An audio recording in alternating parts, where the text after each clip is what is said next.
कभी जिस दोस्ती की मिसाल दी जाती थी, कभी जिस दोस्ती की सियासी मंच पर कस्में खाई जाती थी, इन दिनों वो दोस्ती दुश्मनी में बदल गई है। इन दिनों वो दोनों कट्टर दुश्मन हो गए हैं। हम बात कर रहे हैं राहुल गांधी और ज्योतिरादित्य सिंधिया की। वो सिंधिया जो कभी राहुल के सबसे नजदीकी माने जाते थे, वो आज राहुल से कहीं दूर है। वो सिंधिया जो राहुल के विश्वास पात्र माने जाते थे, वो आज राहुल से दूरी बना चुके हैं। मध्य प्रदेश की सियासत पर शोध करने वाले जानकार कहते हैं कि इस सियासी लड़ाई की शुरुआत कमलनाथ सरकार में दिग्विजय सिंह की दखलंदाजी के बाद शुरू। लेकिन कुछ जानकार ये भी कहते हैं कि इस दुश्मनी की वजह राहुल का कई दिनों तक सिंधिया को नजरअंदाज करना है। राहुल का इग्नोर करना सिंधिया को इतना खराब लगा कि उन्होंने पार्टी बदल दी। बहुत सारे लोग ये भी बात कहते हैं। बात पहले जो भी हुई हो, पर अब दोनों सियासी तौर पर कट्टर दुश्मन हैं। आइए एक छोटी सी झलक इनकी दोस्ती से लेकर दुश्मनी तक की आपको बताते हैं। राहुल और सिंधिया दोनों एक ही स्कूल में पढ़ाई कर चुके हैं, शायद आपको ये नहीं पता होगा। सिंधिया और गांधी परिवार की दोस्ती 2 पीढ़ियों से चली आती रही है। पूर्व प्रधानमंत्री राजीव गांधी और पूर्व केंद्रीय मंत्री माधवराव सिंधिया की दोस्ती देश की राजनीति में अपना परचम लहराती रही है। राजीव गांधी की हत्या और पूर्व केंद्रीय मंत्री की माधवराव सिंधिया की दुर्घटना के बाद राहुल गांधी और ज्योतिरादित्य सिंधिया की दोस्ती परवान चढ़ी। स्कूली दौर में दोनों की दोस्ती अच्छी हो गई थी और धीरे धीरे राजनीति में भी दोनों ने एक साथ ही आगे कदम बढ़ाया। यानी ये स्कूल के फ्रेंड्स रहे हैं, अब भले एक दूसरे को देखना पसंद नहीं करते, एक दूसरे के ऊपर कटाक्ष करते हैं। इनकी दोस्ती ऐसी रही है कि जब लोकसभा में राहुल गांधी और ज्योतिरादित्य सिंधिया जाते थे तो कई बार देखा गया कि दोनों की वेशभूषा, दोनों का पहनावा एक जैसा ही दिखता था और एक तरह की जैकेट्स, एक तरह के कुर्ते पहनकर ये सदन में प्रवेश करते थे। इसके अलावा दोनों ही अगल बगल बैठा करते थे हमेशा से। आपको याद होगा राहुल गांधी की वो संसद की वो तस्वीर जिसमें कि वो पीएम मोदी से गले मिलते हैं और जाकर आंख मारते हुए नजर आते हैं, तो उस वक्त उनके बगल में ज्योतिरादित्य सिंधिया ही बैठे रहते। जब भी राहुल गांधी पर कोई तीखा हमला होता था तो वो पहला शख्स ज्योतिरादित्य सिंधिया ही था जो कि हमेशा जवाब देने के लिए उठता था सदन में। हालांकि अब दोनों ही एक दूसरे से कट्टर सियासी दुश्मनी का रिश्ता निभा रहे हैं। दोनों ही राजनीतिक दांवपेच के बीच एक दूसरे पर हमला करना भी नहीं भूलते। आपको याद होगा कि भारत जोड़ो यात्रा चल रही थी और उस दौरान राहुल गांधी ने मध्य प्रदेश के कई जिलों में ज्योतिरादित्य सिंधिया के खिलाफ जबरदस्त बयानबाजी की। सिंधिया ने बाद में उसका पलटवार शुरू किया। सबसे पहले शुरुआत राहुल गांधी की तरफ से हुई थी। राजनीति की कहानी यह भी कहती है कि दिग्विजय की एंट्री के बाद कमलनाथ सरकार जो थी वो लड़खड़ाई और मामला वहीं से खराब होता चला गया। राजनीति के जानकार ये मानते हैं कि सिंधिया और दिग्विजय सिंह के परिवार की पुराने समय से चल रही दुश्मनी कांग्रेस के लिए हमेशा नुकसानदायक साबित होती रही। साल 2018 के विधानसभा चुनाव में कांग्रेस ने अच्छा प्रदर्शन करते हुए मध्य प्रदेश में सरकार बना दी और कमलनाथ ने मुख्यमंत्री पद की शपथ लेते हुए सिंधिया समर्थक विधायकों को मंत्री बनाकर ज्योतिरादित्य सिंधिया का सम्मान बढ़ाने का पूरा प्रयास किया। इसी दौरान पूर्व मुख्यमंत्री दिग्विजय सिंह के बेटे जयवर्धन सिंह, प्रियव्रत सिंह सहित उनके गुट के कई विधायक भी मंत्री बन गए। जब भी राजनीतिक वर्चस्व की बात होगी तो कमलनाथ के सामने हमेशा सिंधिया और दिग्विजय सिंह को संतुष्ट करना सबसे टेढ़ी खीर साबित होता है।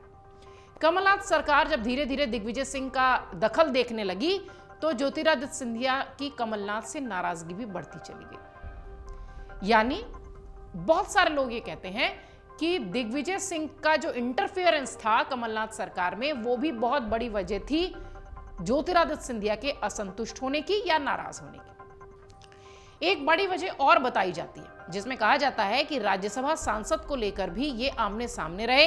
ज्योतिरादित्य सिंधिया लोकसभा चुनाव हारने के बाद राज्यसभा से सांसद बनने की तैयारी कर रहे थे। उसी समय उनके सबसे बड़े सियासी दुश्मन माने जाने वाले पूर्व मुख्यमंत्री दिग्विजय सिंह उन्हें रोकने की तैयारी में जुटे हुए थे। पहले कहा गया था कि ज्योतिरादित्य सिंधिया का नाम राज्यसभा में पहले नंबर पर जाएगा ताकि उन्हें किसी प्रकार की अड़चन न हो और उनका नाम आगे बढ़ जाए।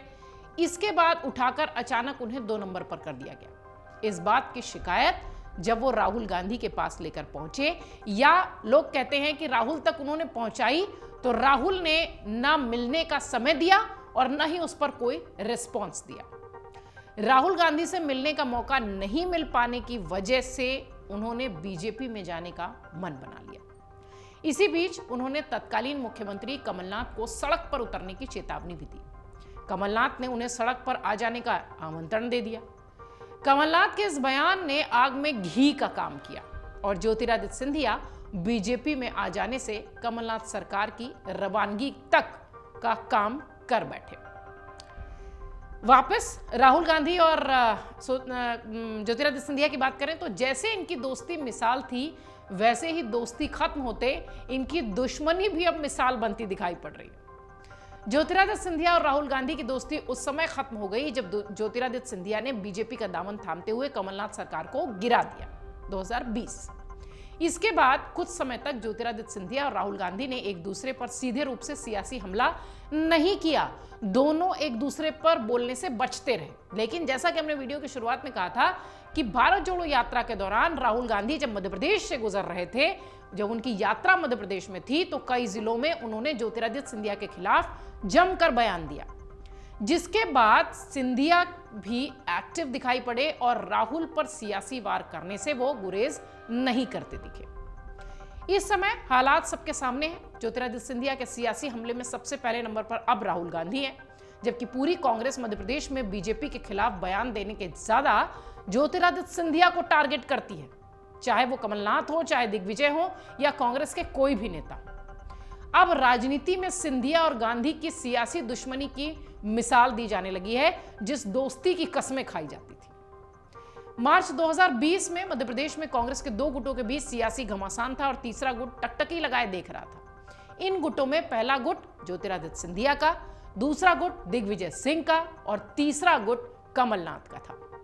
जब सिंधिया समर्थक मंत्री और विधायक बागी हो रहे थे, उस समय कमलनाथ को यह भरोसा था कि सिंधिया समर्थक मंत्री अपना पद नहीं छोड़ेंगे।